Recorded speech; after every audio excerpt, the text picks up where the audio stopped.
aquecimento global em pauta, todos começaram a se preocupar com o meio ambiente, com a terra. E você, faz a sua parte? Quais são as previsões? Quais são as soluções?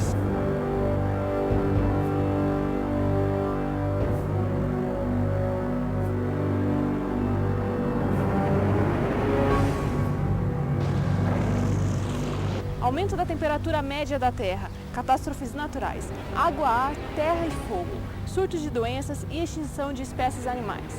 Para onde estamos caminhando? Até onde tudo isso pode mudar nossas vidas? Professora, o que é mudança climática? Bom, para falar em mudança climática, nós temos que entender o que é clima. Dando um exemplo, Maringá tem um clima de inverno seco e frio, verão quente e úmido. Então isso é clima. Então, quando se fala em mudança climática, é porque está se mudando essa estabilidade estatística de muitos anos. E por que essa mudança acontece? Tem vários fatores. Ela acontece devido à industrialização, né? Você tem um desenvolvimento industrial muito grande, então tem muita emissão de CO2, causa o que nós chamamos de efeito estufa. Então, é um aquecimento. Ou seja, a radiação que está chegando na superfície, ela não consegue mais sair da atmosfera, ela fica presa na atmosfera. Então, isso aí vai aquecendo a atmosfera. Não existe vegetação suficiente para absorver esse CO2. Então há esse aquecimento global, tá? E devido à industrialização, emissão por carros e etc. Então, nas cidades, um aquecimento na cidade pode gerar doenças, né? A poluição aumenta, então isso aí vai gerar um impacto muito grande. Em 1997 foi assinado o Protocolo de Kyoto. Nesse acordo, os países se comprometiam em diminuir a emissão de gases que provocam efeito estufa. Mas será que esse acordo está sendo realmente cumprido? Não está sendo cumprido porque a maior parte dos países não tem cumprido, não tem feito essa redução, pelo menos no nível que devia ser feito. Os países que melhor estão trabalhando isso são os países europeus, mas a não adesão dos Estados Unidos e China compromete muito esse tipo de atividade. E os demais países estão bem aquém das metas propostas. O Brasil faz parte desse acordo? O Brasil faz parte desse acordo, tem trabalhado, mas ainda assim as emissões não diminuíram. Até porque tem uma incoerência aí que foi a opção que foi feita por termoelétricas, né? Que aumenta a emissão de gás carbono. Um dos fatores mais preocupantes é a escassez de água. Apesar dela cobrir 71% da terra, 97% é água do mar e apenas 3% água doce, que está na maior parte nas calotas polares, nos lençóis freáticos. O Brasil é privilegiado. 12% de toda a água potável do mundo está aqui. Mas estamos cuidando bem desse recurso? O índice de coliforme fecal nos rios é extremamente elevado. A gente tem vários trabalhos, não tem monitoramento disso. E nós temos um outro problema que é uma cidade que é altamente impermeabilizada. Essa impermeabilização faz com que o escoamento na superfície seja muito rápido, então os rios têm uma vazão muito alta com relação a uma chuva. Muito mais alta do que era há 20, 30 anos atrás. É isso que promove, por exemplo, a erosão marginal dos rios, a degradação deles. Mas, além disso, todo o lixo, todo o material que é deixado nas ruas também é levado para o rio. Outro problema que a gente identifica é o lançamento de esgoto clandestino nas galerias pluviais. E para Maringá, especificamente, essa mudança climática, as pessoas vão começar a sentir de que maneira? Mas essa questão do calor, o conforto térmico muda muito, né? Então, o que acontece quando muda o conforto térmico? Você tem que mudar o seu padrão de vida. Se você antes caminhava muito, você vai ter que caminhar menos, né? Porque esse conforto térmico, essas coisas que nós estamos acostumados a fazer, vai mudar. Né? E fora as enfermidades, né? Bom, local é o que nós estamos falando. Por exemplo, na região de Itaipu, se lá aumentou a umidade, a produção agrícola que tinha na região, ela muda. Porque tem produção agrícola que não suporta umidade, tem outras que sim. Então você tem um impacto nesse caso. Então dá um impacto econômico. Em termos de impactos econômicos, há modelos mundiais que preveem uma queda da produção agrícola nessa região em torno de 20%. Né?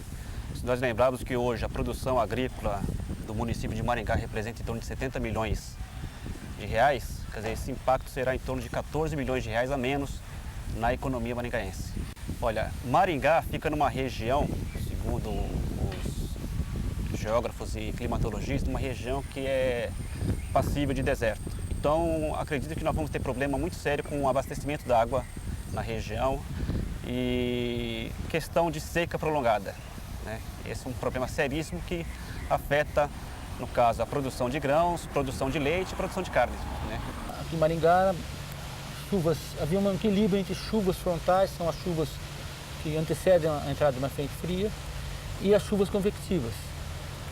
E agora a balança está pendendo para as chuvas convectivas. E as chuvas convectivas são aquelas exatamente que frequentemente vêm com tempestades. As previsões são preocupantes, mas já existem pessoas e organizações que estão empenhadas em cuidar e preservar a vida do nosso planeta. E são ações simples que você também pode fazer. Buscando novas soluções e aprendendo a reaproveitar, esse empresário encontrou um jeito curioso para fazer a parte dele. Meu carro é movido a biodiesel, de óleo recuperado, de lanchonete, restaurante, frituras em geral. E você precisou adaptar o seu carro para abastecer com biodiesel? Não, adaptação nenhuma. Você não gastou nada para isso? Nada, não gastei nada.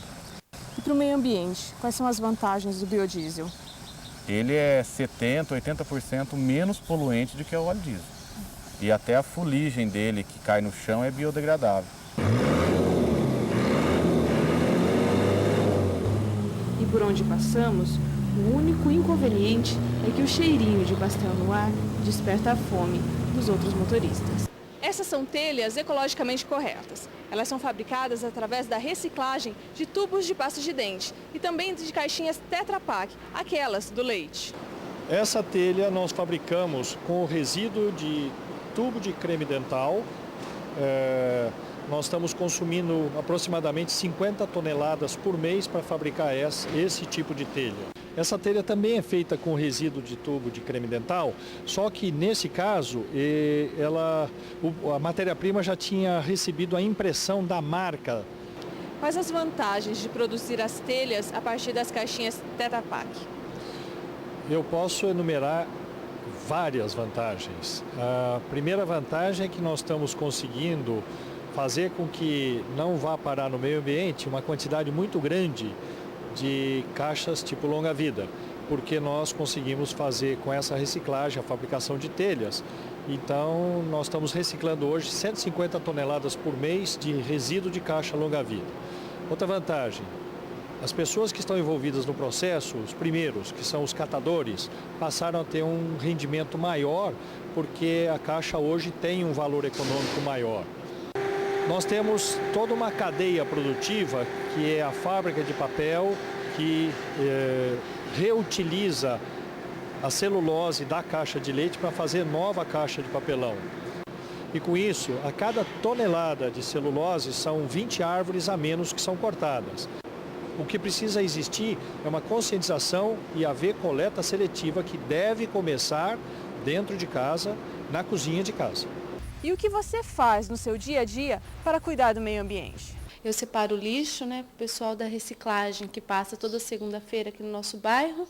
Separo o lixo químico, né, dos retornáveis para eles. E por que você faz isso?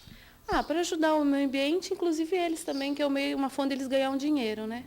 A garrafa PET demora mais ou menos 500 anos para decompor, né? E se não fosse reciclagem, ficaria no meio ambiente?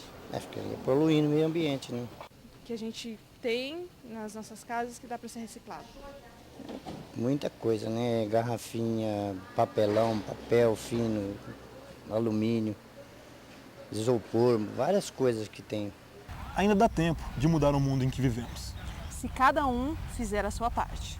Alternativa com combustíveis que não são tão poluentes, as indústrias estão colocando filtros. Eu acho que esse é o controle que tem que ser feito. Muita vegetação, então isso diminui o impacto da urbanização da cidade. Nós fizemos um trabalho que, se Maringá tirar toda a vegetação, nós vamos para uma temperatura de verão diária de 36 graus. Então isso é muito alto para Maringá. Então aqui nós não podemos nem pensar em ficar sem essas árvores. A gente ganha, o meio ambiente ganha mais ainda, porque a poluição é bem menos. E essa parceria de vocês com o meio ambiente, quem sai ganhando? Tudo, né? O meio ambiente e nós sustenta dela, né?